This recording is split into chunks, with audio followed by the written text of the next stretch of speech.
Yo, what is going on, guys? It's your boy Redux What Ifs, and today I got a special what if for y'all.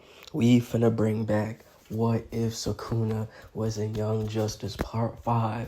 Now, before y'all get rowdy and stuff, listen, I want to take a little tiny break on Asta, Natsu X Black Clover for a little bit just to bring back something because, like, look at this. I was looking at all my analytics and I'm riding high right now. We going crazy right now on the views. So I was like, shoot, this could be a perfect time for me to bring back What If Sukuna Was in Young Justice Part 5. Now, without any further ado, man, before we start, I would like to hold on. I think I'm about to sneeze for a minute. Yep, called it. I called it. So, before we start, I would like to appreciate y'all for all the love and support y'all been showing me. And I'm thinking about doing what if Black Panther was in Young Justice. Probably like the younger version of Black Panther. But we gonna give him a little extra juice if you know what I'm talking about. So, without any further ado, I appreciate y'all for all the love and all the support y'all been showing me. Y'all been going crazy and running these views up. So after this, I might do another what if, do some editing for today. It's Sunday, so I'll see why not. I could just edit some videos, drop some what ifs, and call it a day. Maybe we could hit 160. 160 subs before the end of the year. Almost to 200, man. Without any further ado, man, I appreciate y'all for all the love and support y'all been showing me so far. And you know what? I think I just might do a reaction channel too. If this channel gets big enough, I might do Redux reacts, and we just react to some Chinese animes, bro. Cause them Chinese animes be fire, bro. I still have to watch Battle Through the Heavens, so that's gonna be an interesting one. So without any further ado, I'm gonna let this intro play, and we finna get into the what if. And yes, I think I might be coming down with something, but the world may never know. Now, let's get into the what if. Why would I lie? I got a stick, I don't wanna fight. And this bitch wanna feel me, I said alright. Cause I got a lot of shit on my mind. I got 80 bitches, I cannot wife. I feel like a little boat, I just want the night. That nigga is broke, I'm buying his life. Ay. Now, if you remember where we left off at, we left off around episode, my bad. Now, if you remember where we left off around episode, I believe it was episode 7, Denial. That's where we left off. So that's the part 4 right now because in the previous what ifs that I was doing with Sukuna, I was combining the parts, right? So we pretty much left off where Denial, where Kent passed away, right? Kent passed away, and now Sukuna is carrying the mantle that Kent left, like sort of his legacy, right? So we're coming up with episode 8, which is Downtime, which is pretty much a filler, but we can still get into it. So it's pretty much everybody else taking downtime to soothe and relax. No missions and everything.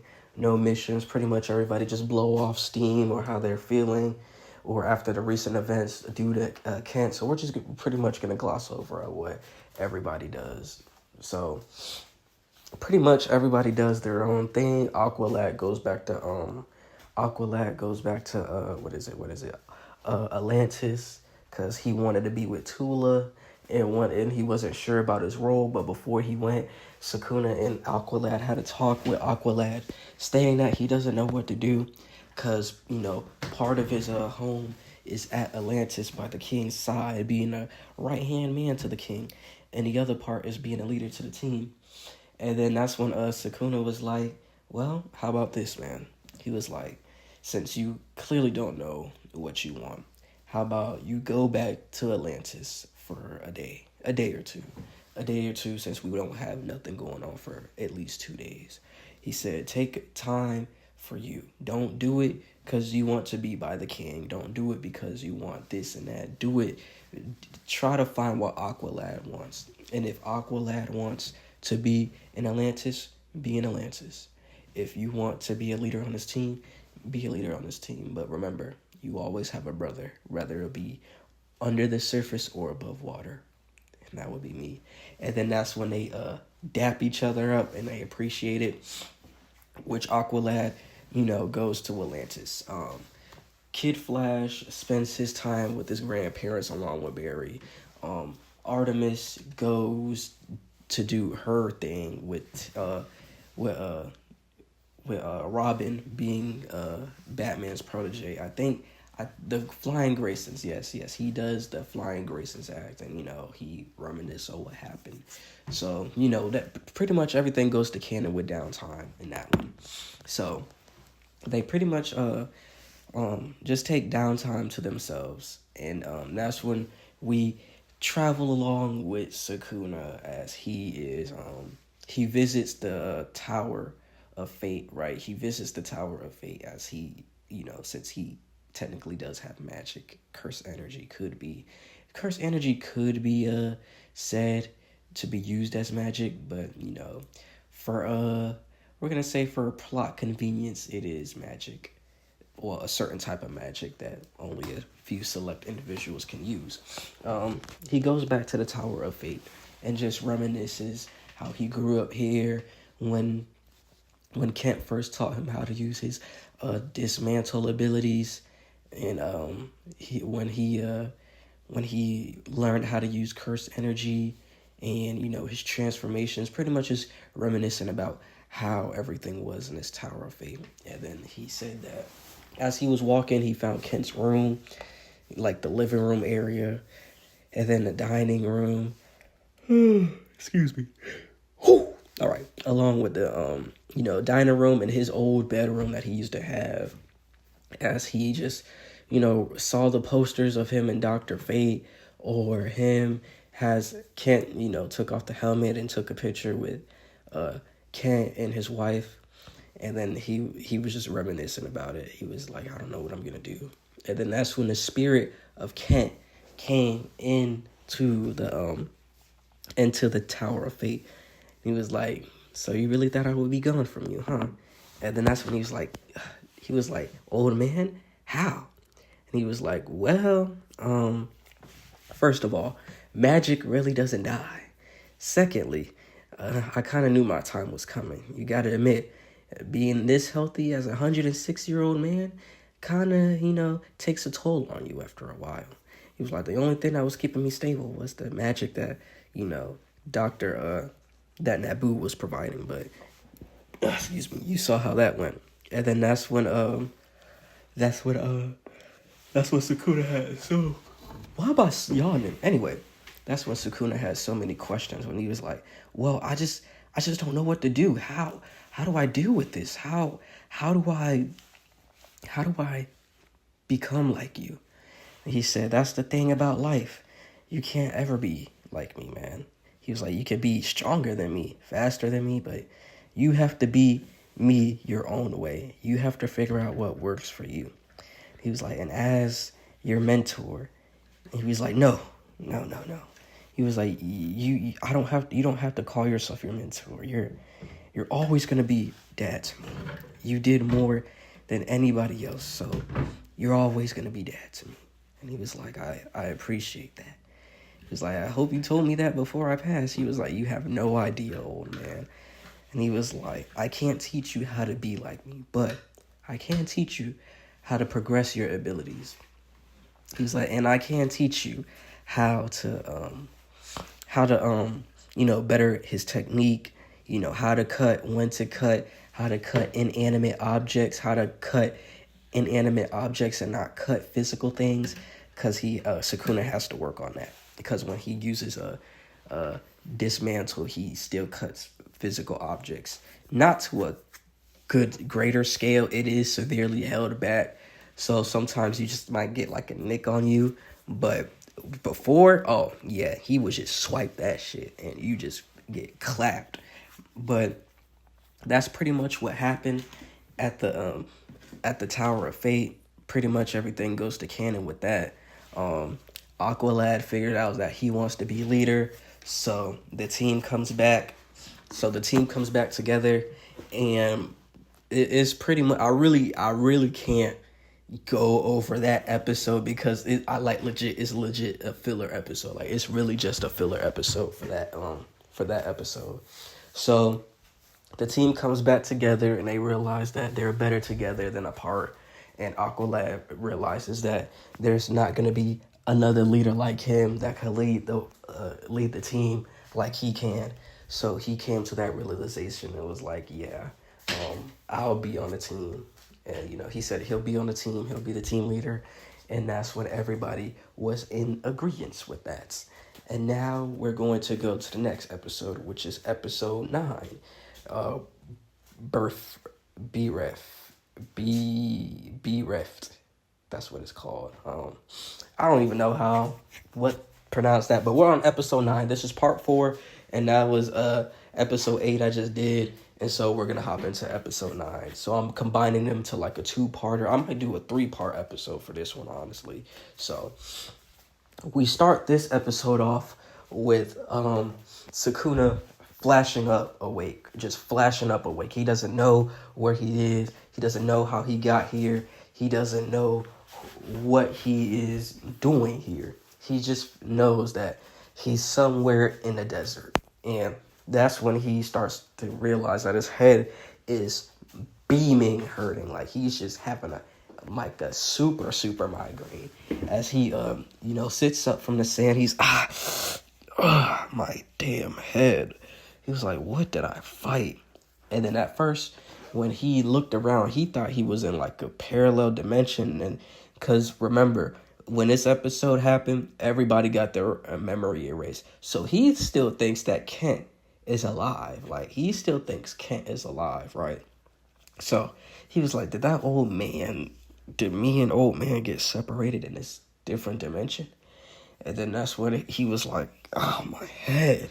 And then that's when he starts to walk forward, right? And then that's when he walks forward and he stops. And then that's when he says, I know you're here. Come out here. He was like, I don't know who you are, but I'm feeling a little gracious today. So come out here and I won't dice you to smithereens. And that's when the person that came out said, who are you talking to? And you're not in a good position to be making threats to me like that. And then that's when Artemis came out of nowhere with her bow drawn, right? Her bow drawn. And she's using one of them kill arrows, them explosive kill arrows. And then that's when Sukuna was like, who are you? He was like, and why do you have a bow drawn at me? He was like, if you really think a bow is going to take me down, you must be quite mistaken. He was like, is this what you guys do in your dimension? Am I in a different point of time? Or what is going on? And that's when she shoots because she thinks that he's rambling on. And then that's when, you know what? I'm going to say that it was like that because since he thought he was in a different dimension, he started speaking different languages in different dimensions. So Artemis thinks that he's rambling when he's not. He's just trying to gauge the situation right now. And so she lets go of the arrow, and then that's when Sukuna catches the arrow, and then he was like, oh, you're human, aren't you? And then that's when the arrow blew up. And then that's when Artemis was like, yeah, I am a deadly one at that. And then that's when the smoke clears, as he was like, he wiped off the smoke that was, the leftover debris that was on him. He wiped it off, and he was like, my shirt. And then he was like, you just pissed off the wrong person. And then that's when you see the cursed energy like fade on his hand, like a reddish cursed energy as he gets 2 fingers, as he's about to use dismantle. And then that's when Sukuna flash stepped forward, and he was like, and then that's when he pushed Artemis out the way, right? And then that's when he used dissect on these tank rounds that just split in half, right? Split in half, and they blew up on the side of each other. He was like, I don't appreciate you blowing me up. He was like, but then again, I don't appreciate anybody blowing me up, especially these guys. And then that's when they started speaking the language. It was like soldiers just pulled up on them, right? Soldiers just pulled up on them, and they started speaking foreign language. And that's when Sukuna realized He's still on Earth. He's just in a different part of the world right now. But where is he at exactly? And so that's when they both came to an agreement where Sukuna was like, we can handle this later. He was like, but for now, let's just get to safety and figure out where we're at. And then that's when Artemis was like, I can agree on that. He was like, but don't get too comfortable around me. I still don't trust you nor know you. And then that's when Sukuna was like, same here. Don't get any ideas. You shoot an arrow at me again, and I won't play so nice.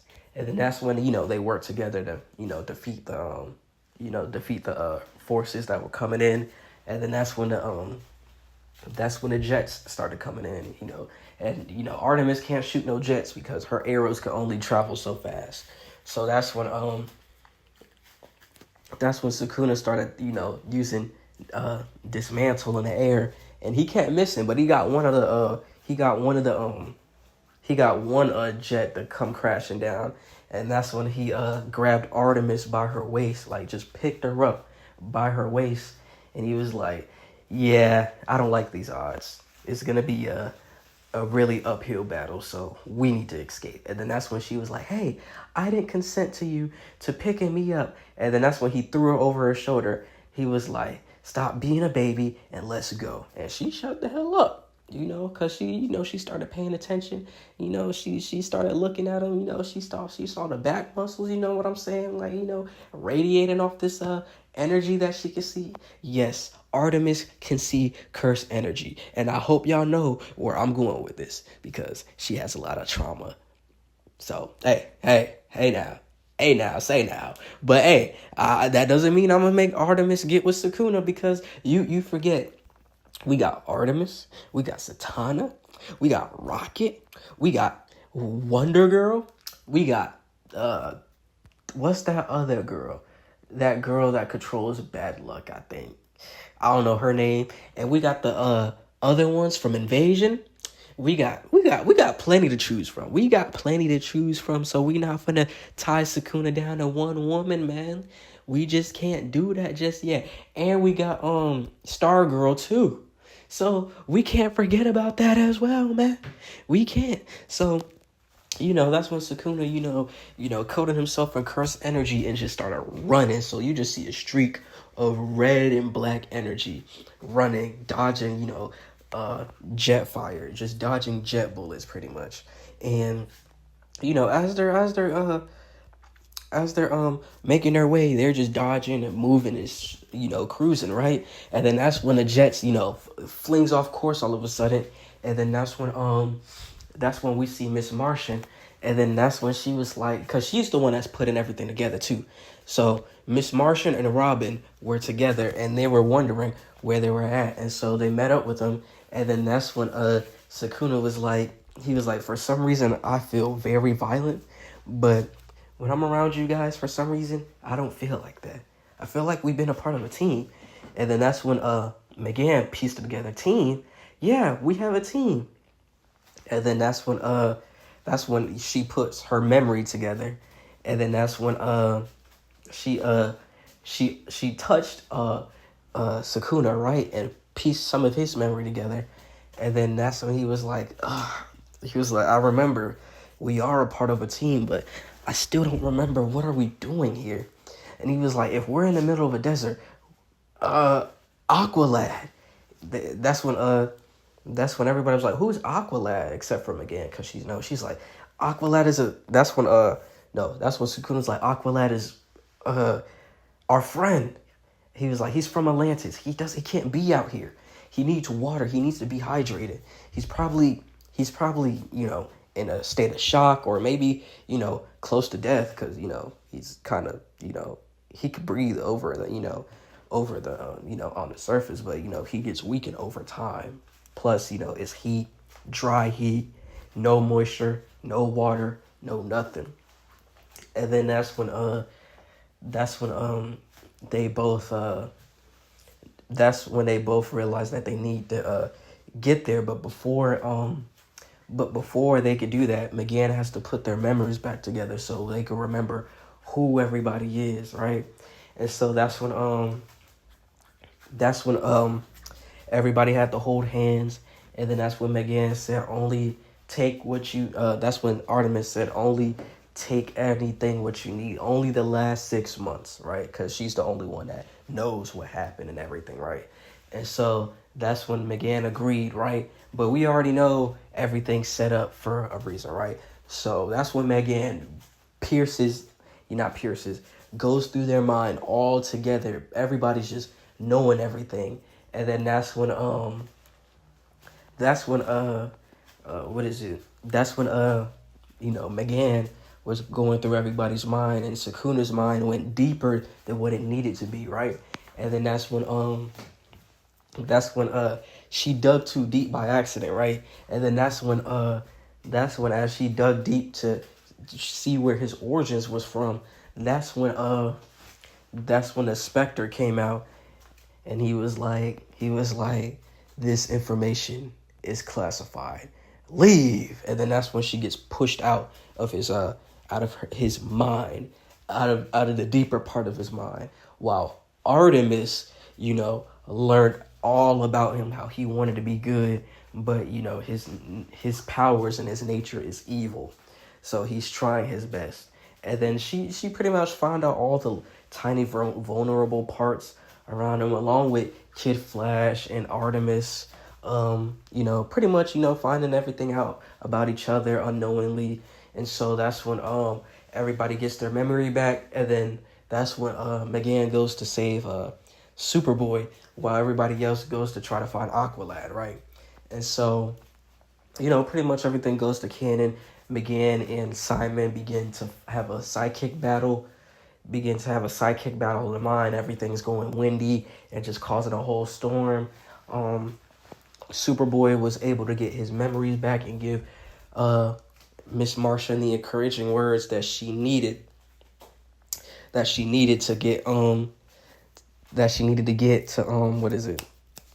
needed to hear, so that she was able to beat Simon and put him in a catatonic state. That's pretty much what happened. She put that man in a catatonic state, like just straight up catatonic state. And so that's when everybody realized what was going on and what the mission was. How Batman says maintain radio silence at all times, and that's why they had the sidekick link. And then Simon infiltrated the sidekick link and made everybody forget who they were, basically forget the last 6 months. But then since Megan pieced it out and figured everything out, she was able to, put everybody's memories back together and was able to complete the mission that was at hand while restoring everybody else's memories. So Batman said they did good work, and, we fade into the sunset as everybody gets back. And then that's when Sukuna and Artemis have a little lone time. And then that's when Artemis, told Sukuna that she didn't know that Kent was such a father figure to him. And then that's when Sukuna looked. He was like, "How did you know that?" He was like, "When we ran Megan's mind memory fixing thing, she said that she saw parts of his memory that thought was too private, but if she wanted to help him any way that she can, she's available for him." And then that's when Sukuna walked up to her, and he told her thank you. He was like, and he'll remember that, as he gave her a little tap on the forehead on some Itachi Uchiha shit, and she started to blush, So Sukuna's kind of coming around. He's kind of coming around. He's still cold and guarded, but the lady's warm his heart, man. Like I said, that it's up to y'all. It's up to y'all who Sukuna should be with, because right now I'm leaning towards more of Artemis or Zatanna. The smart decision would be Zatanna, since Sukuna's like a walking cursed magnet, like a cursed magic user, and I would think Zatanna would be good for this. So let me know what y'all want to think, and we just gonna continue with the next episode. So now we are on episode 10, which is Targets, which as y'all know, Red Arrow is watching somebody, and a peace deal is discussed and to pay between the conflicting nations of North and South Ralasia, and Red Arrow takes on the League of Shadows, who plan to disrupt the conference, right? So, as that happens, right? Pretty much as that happens, Red Arrow realizes he's in over his head. He realizes he's in over his head, so he goes to the we're gonna say that Aqualad and Sukuna were on a duo mission. They just got finished up everything, and as Sukuna was about to finish this one guy off, he caught the red arrow, and then he flipped it over and stuck it in the ground, and then he he gave the last henchman a body kick, which flew towards the car, knocking him out completely. And then that's when Sukuna was like, if you were gonna make yourself announced, you should have just came down here instead of trying to take my guy, Red Arrow. And then that's when Sukuna looked exactly where he shot at. Like, even though he shot that from a little distance, Sukuna knew exactly where he was. And then that's when he flash stepped, and that's when Red Arrow looked at. He's like, where did he go? He was like, so why hide and play? He sat on the edge of the roof, like right behind, not like let's think of it like those little like tiny square things that's on the roof. He sat on that, and he was like, so why hide instead of coming down and say hi to your old teammates, that you left? And then that's when the Red Arrow was like, he was like, so you're the one that took my spot. I like you already. And then that's when Sukuna was like, you could use a little bit of work, but so far you're good in my book. And then that's when Sukuna was like, Aqualad's down there, he'll be waiting on you. And as he stepped away, that's when he flash stepped away right back to Aqualad's side. And then that's when Red Arrow, used the zip line arrow to zoom the zip line down. And then that's when Aqualad and him, dapped each other up. And he was like, Roy, what are you doing here? He was like, I know I've been out on my own and been doing my share of favorite parts, but I need your help. And then that's where we cue the Young Justice intro, and Red Arrow gets them up to speed of what's going on and what's happening. So that's when he realizes that Red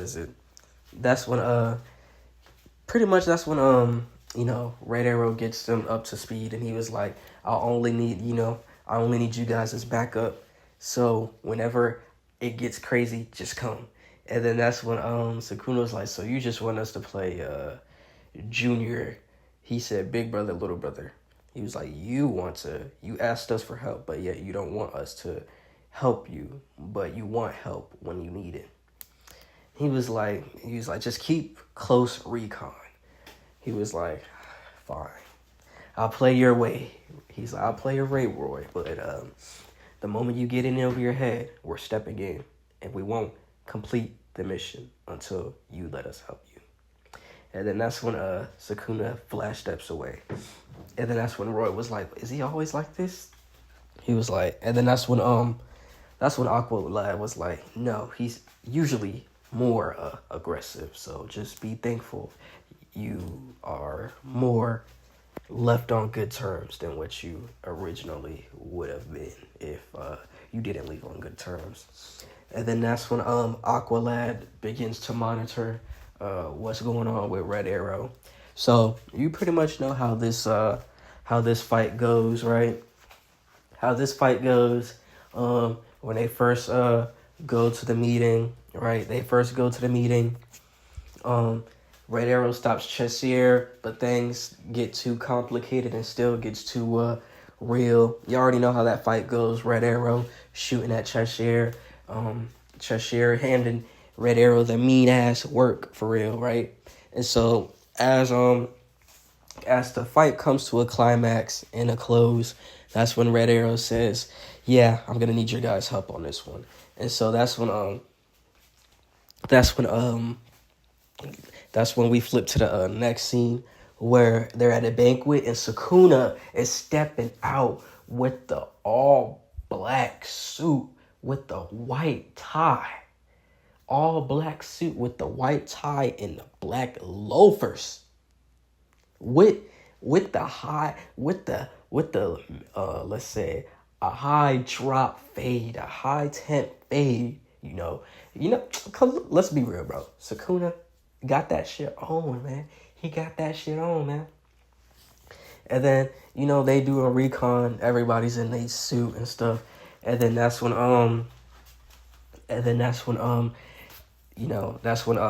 let's see. That's when Sukuna has been working on a curse technique, curtain, as y'all know. And so that's when everything went as canon. And then that's when Sukuna was pretending to, be, not a chauffeur, but passing people's food around, doing very good. Surprisingly, one of the skills that Kent taught him, since they were in a dimension full of deadly butlers. So he kind of learned that from them as well too. As he reported on the comms, he was like, I see Cheshire. She's in a black dress, hauling a winery. He was like, watch her, cause I feel like there might be a bomb in there. And then that's when Cheshire stopped and started, walking towards Lex Luthor, right? So she started walking towards Lex Luthor with the cart. And then that's when Aqualad and her noticed each other at the same time. And then that's when she ran, right? She ran and pressed the button at the bottom of the cart, right? She ran and pushed the cart as hard as she could, right? And so that's when Aqualad said, everybody, get back. And so that's when he tried to get all the water that he could and try to make like a water shield, but it wasn't enough. So that's when Sukuna, as the water shield was still forming, that's when Sukuna pointed out his fingers, and he was like, that's when he said, curse technique, innate curtain, right? And so that's when he made like a huge, like a shielded shut off area, right? A shut off area. But since it's like an innate one, it kind of cracked and almost, it kind of cracked, but due to Aqualad's water shield, it kind of had like a reinforced thing as well. So the innate curtain kind of blew, right? Some of the parts blew off, but due to Aqualad's shield that helped as well, it kind of caught some of that debris that was there. And so that's when the League of Assassins and their goons showed up. And so they begin to fight with Aqualad, summoning his twin water hammers. Roy handling them with his bow and his subpar and his fighting skills, right? And Sukuna just handling them with his hand-to-hand combat mastery, bro. Like, he is putting belt to butt right now. Just putting belt to ass right now, man. Like, he is going crazy. So, as Sukuna is fighting, right, 3 of them try to jump him. So he dodges one that tried to punch him and then tried to spin back kick him, right? He dodges it, grabs his leg, and then throws that guy into the other guy. And then that's when one of the elites tried to come at him with the sword, which he dodges. And then that's when Sukuna uses his hand. And then that's when that's when the ninja struck down on him, and he was like, listen, normal swords don't work on me. Either that sword has to be enhanced, or you guys can't cut me. It was like physical attacks, on the other hand, can work, but I doubt you're too weak to hurt me. And then that's when he used his arm, right, his right arm, and he gave him the 1-inch punch to the chest, which has him fly back to the table. And then that's when Sportsmaster comes out, right? That's when Sportsmaster comes out, and then that's when Sukuna was like, well, you ready for a round 2? Because last time we fought, you didn't do so well. So, I hope you've been studying under your master or whoever taught you how to fight, because I'm not going easy on you. And then that's when Sportsmaster was like, good, I wouldn't want anything less. He was like, I need to teach you a few things about manners. And then that's basically when Sportsmaster uses his like these gloves, right? These gloves that have like electricity flowing through them, like deadly amounts of electricity. And he was like, you remember these, kid, right? He was like, and then that's when Sukuna was like, of course. He was like, they packed a punch. Why wouldn't I remember that? He was like, good, because these are going to be your undoing. And so they begin to box, right? They box and trading blows, trying to counter each other, counter with counters. But we already know what's going on. Sukuna is actively beating this man. Like, he's over here doing it man shit on this man. He's using him as a dummy board, right? So Sportsmaster only gets like, let's say about 5 hits in, 5 ratio to 10. So every time Sportsmaster hits him 5 times, Sukuna doubles back and hits him with 10. So Sportsmaster is getting the brakes beaten off of him. And then that's when Sportsmaster resorts to using them explosive spears, right? And then that's when he starts, trying to, jab at Sukuna with the explosive spear. But then that's when he was like, okay, if you think, he's like, you're gonna have to make a choice. He was like, it's either them or me. And then he pressed a button on the spear and threw it at Sukuna, which Sukuna caught. But then it blew up. So he kind of took most of the explosion so people wouldn't get hurt, right? So it blew him out the building. So it's just like this fiery, person just crashed from, we'll say, about 27 stories high. Sukuna's still surviving that. Like, come on, bro. Like, it's Sukuna. Let's be real. But that's when Sukuna got upset because, his suit that he rented is ruined. He just got blown up. And then Sportsmaster, out of all people, has one above him. And he can't let that shit slide.